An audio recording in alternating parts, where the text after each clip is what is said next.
Hello everyone! Last time we start talking about the fact that there are constraints to which a property can be subjected. We have said that it's important to carry out preliminary investigation even before buying the property, because this can affect the costs of a future restructuring. We have already explained hydrogeological constraint, static suitability of the building, and landscape constraint. Today we'll talk about superintendence of fine arts, buildings of historical and cultural interest. An important aspect of the real estate market concerns properties subject to the constraint of the superintendence of. In base of the legislative decree are subject on this constraint properties that are located in historic centers or areas of artistic value, and on which there may be state interests regarding the property with an historical, artistic and architectural or natural value. The notary will pay attention to the fact that there are no clauses in the deed that may have been drawn up to make it more difficult to exercise the right of preemption. Then, after the stipulation, the notary prepares the text of the report and notifies the contract to the competent superintendents within 30 days. The ministry will then have 60 additional days to decide whether or not to exercise the right of preemption. If the property you intend to purchase is subject to this constraint, let's say that the state has a right of preemption on this type of houses. The procedure for the purchase of these properties consists of two stages. At first, it needs to stipulate the first contract with the owner directly by the notary. This contract is conditioned suspensively for 60 days from the moment in which the notary officially informs the Ministry of Cultural Heritage, the States, that you intend to purchase that property under certain conditions. The second phase, on the other hand, is a declaratory act where the notary, within 30 days, must notify the Ministry of Cultural Heritage that it can provide for the pre-reporting of the conclusion of the sale. And from that moment on, the famous 60 days in which the ministry or municipality will be able to respond will begin. In the absence applies the silence consent rule. Only after the 60-day condition has been fulfilled, you can take possession of the property. I must also tell you that it's remote the possibility that at this time the Italian state is in need of funds and is therefore more interested in selling and disposing of its real estate assets.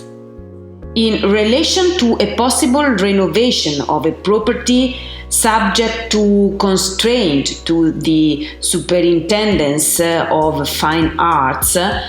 Lastly, I remind you that from the time of purchase, any type of building intervention or unpainted or decorated surfaces or conservative interventions must be authorized not only by the municipality but also by the superintendents.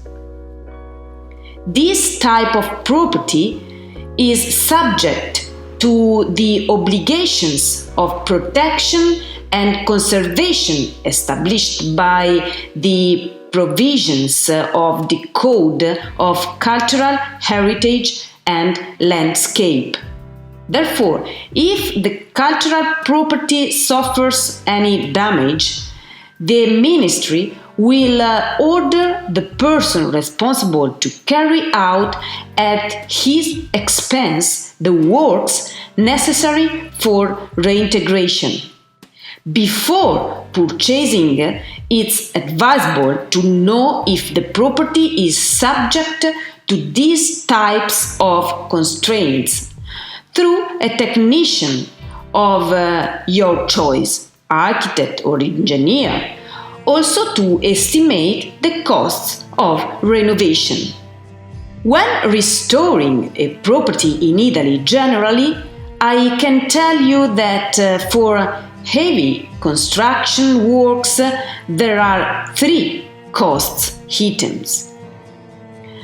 Costs of the professional, technical surveys, project implementation, preservation of the practices in public offices, etc. Expenses needed to fulfill the works, purchase of materials, labor for demolition and construction, etc. Municipal fees and charges for obtaining permits. For a major restructuring, if we were to say that 100,000 euros is the amount of the entire restructuring, we can say that the expenses are divided as follows: 10% professional services, 5% fees, taxes to obtain permits, and 85% costs of labor and materials. But how much does labor and materials cost for restoring a property in Italy? Well, it obviously depends on the type of intervention. Renovating an apartment in a city is not the same as renovating a farmhouse in the countryside. Let's say that indicatively, for apartments it ranges from a minimum of 500 per square meter for a light renovation up to a maximum of 1,500 per square meters for heavy renovation. For farmhouses in the countryside, it ranges from a minimum of 1,000 euros per square meters up to a maximum of 3,000 euros per square meters for a prestigious property. The construction of a swimming pool can cost around 50,000 euros for a classic rectangular solution, up to a maximum of 100,000 euro for the most elaborated. Well, we have finished this section of the course about how to renovate a property in Italy. Don't miss the next section because we'll talk about everything you need to know after you have already purchased your property. In particular, we'll talk about how much it costs to keep a property in Italy, how to rent your property, and what's the procedure for renting it. See you soon. Ciao ciao!